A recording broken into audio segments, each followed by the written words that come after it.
এঁচড়গুলো ভেজে নেব। নুন হলুদ দিয়ে আগে এঁচড়টাকে সেদ্ধ করে নিয়েছিলাম, এবার ভেজে নেব। এঁচড় ভাজা হয়ে গেছে, এবার নামিয়ে নেব। চিংড়ি কটা ভেজে নেব।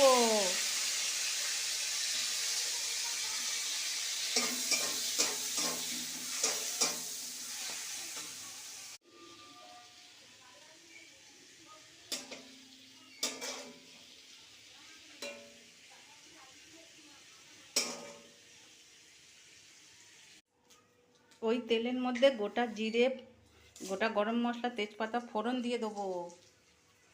কুচনো পেঁয়াজ দিয়ে দেবো। পেঁয়াজ কটা জব্দ করার জন্য থাবাখানে নুন দিয়ে দেবো।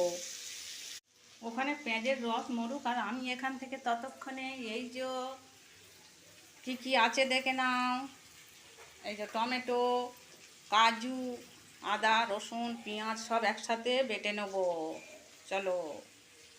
পেঁয়াজ ভাজা হয়ে গেছে, এইবার আদা, রসুন, কাজু, পেঁয়াজ সব একসাথে বেটে নিয়েছি, দিয়ে দিলাম। আইসক্রিমের মতো লাগবে, দেখো। ভালো করে কষে নেব। তলা হতে চায় না, তলা লেগে যাচ্ছে, তবু হতে চায় না।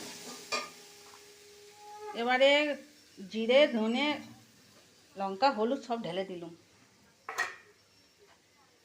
টক দই দিলাম 2 চামচ।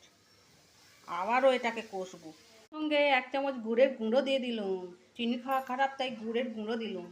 10 মিনিট ধরে মশলা কষে নিচ্ছি। এইবারে টনচিপগুলো দিয়ে দেবো, এঁচড়গুলো দিয়ে দেবো। মুঠো করে দেবো, ঠান্ডা হয়ে গেছে। ভালো করে কষে নেবো। এঁচড় কষানো হয়ে গেছে, চিংড়ি মাছ কটা কাঁদেছে, ও কটা আরও দিয়ে দেবো। সঙ্গে একটু জলও দিয়ে দিলাম। আর কষবুনি, গ্যাস পুড়তেছে, ওই জল ঢেলে দিলাম থালা ধুয়ে। অফ ক্যামেরায় দেখলুম চেঁকে ঝাল হয়নি, তাই কটা কাঁচা লঙ্কা দিয়ে দিলাম। যার লাগবে সে মেরে খেয়ে নেবে। এবার চিংড়ি মাছের থালাটা ঢেকে দেবো। 5 মিনিট পর ঢাকাটা খুলে দিলাম।